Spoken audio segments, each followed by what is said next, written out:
Wonderful SR ક્રિએશનમાં આપ સર્વેનું સ્વાગત છે. આજે આપણે જોઈશું શ્રાવણ સુદ 11 એટલે કે પુત્રદા એકાદશીની વ્રત કથા મહાત્મય. મિત્રો, વિડીયો પસંદ આવે તો લાઈક કરશો, શેર કરશો તેમજ ચેનલને સબસ્ક્રાઇબ કરશો. બાળકના સુખ, સારા સ્વાસ્થ્ય, પ્રગતિ અને સમૃદ્ધિ માટે હિન્દુ ધર્મમાં ઘણા બધા ઉપવાસ વ્રત કરવામાં આવે છે. તેમાંથી એક છે શ્રાવણ મહિનામાં આવતી શ્રાવણ સુદ 11 એટલે કે પુત્રદા એકાદશી. તેમનું વ્રત તેમના નામ પ્રમાણે જ આ એકાદશીનું વ્રત પુત્રની પ્રાપ્તિ માટે કરવામાં આવે છે. એવું માનવામાં આવે છે કે આ વ્રત કરનારનું ખાલી ખોળો જલ્દી ભરાઈ જાય છે, પુત્ર પ્રાપ્તિની ઈચ્છા પૂરી થાય છે. વળી પુત્રદા એકાદશી શ્રાવણ મહિનામાં આવે છે, તેથી ભગવાન શિવ અને ભગવાન વિષ્ણુ બંનેની અપાર કૃપા મળે છે. હવે જોઈએ શ્રાવણ સુદ 11 એટલે કે પુત્રદા એકાદશીની વ્રતકથા. પહેલાના સમયની વાત છે. ભદ્રાવતી પુરીમાં રાજા સુકેતુમાન રાજ્ય કરતા હતા. તેમની રાણીનું નામ ચંપા હતું. રાજાને ઘણા સમય સુધી વંશ ચલાવનાર પુત્રની પ્રાપ્તિ ન થઈ. આથી પતિ પત્ની હંમેશા ચિંતા અને શોકમાં ડૂબેલા રહેતા હતા. રાજાના પિતૃઓ તેમને આપેલા જળને એકી શ્વાસથી ગરમ કરીને પીતા. રાજા પછી એવું કોઈ નથી દેખાતું જે અમારું તર્પણ કરે, આમ વિચારીને પિતૃઓ શોકમાં રહેતા હતા. એક દિવસ રાજા ઘોડા પર સવાર થઈને ઘોર જંગલમાં ચાલ્યા ગયા. પુરોહિત વગેરે કોઈને આ વાતની જાણ ન હતી. મૃગ અને પક્ષીવાળા એ ઘોર જંગલમાં રાજા આમ તેમ ભ્રમણ કરવા લાગ્યા. માર્ગમાં ક્યાંક શિયાળનો અવાજ સંભળાતો હતો તો ક્યાંક ઘુવડનો. જ્યાં ત્યાં રીંછો અને મૃગો દ્રષ્ટિગોચર થઈ રહ્યા હતા. આ રીતે ફરીને રાજા વનની શોભા જોઈ રહ્યા હતા. એવામાં બપોર થઈ ગઈ. રાજાની ભૂખ અને તરસ સતાવવા લાગી.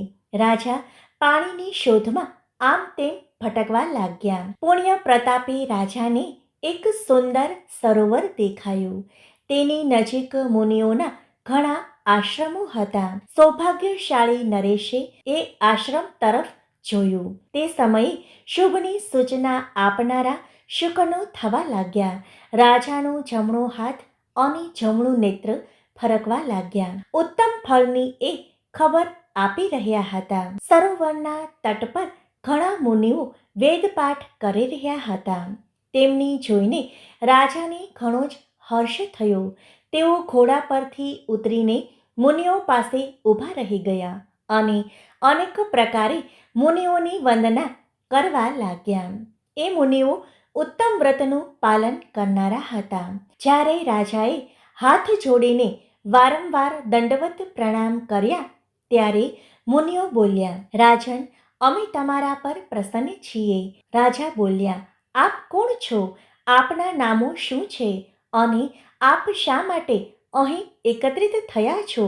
કૃપા કરીને આ બધું મને કહો. મુનિઓ બોલ્યા, રાજન, અમે લોકો વિશ્વદેવ છીએ. અહીં સ્નાન માટે આવ્યા છીએ. મહા મહિનો નજીક આવ્યો છે.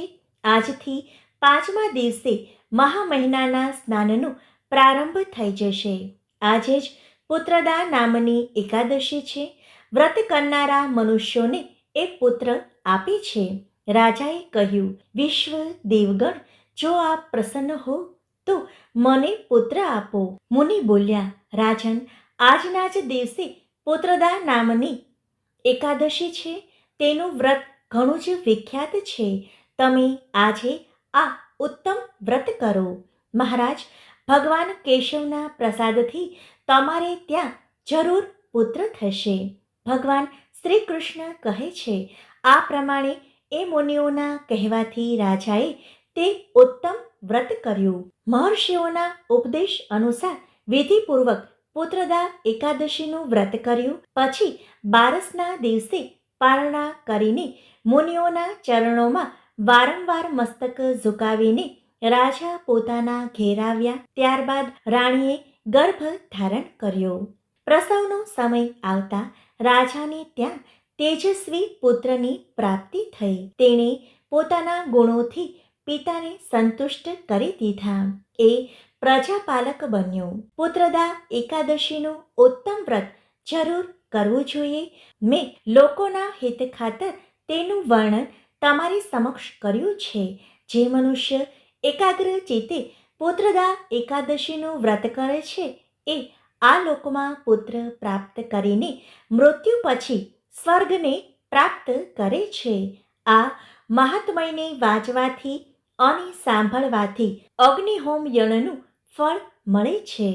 હે ભગવાન શ્રી કૃષ્ણ, તમે જેવા રાજાને ફળ્યા તેવું તમારું વ્રત કરનાર તેમજ કથા વાંચનાર સાંભળનાર સૌને ફળજો. ઓમ નમઃ શિવાય.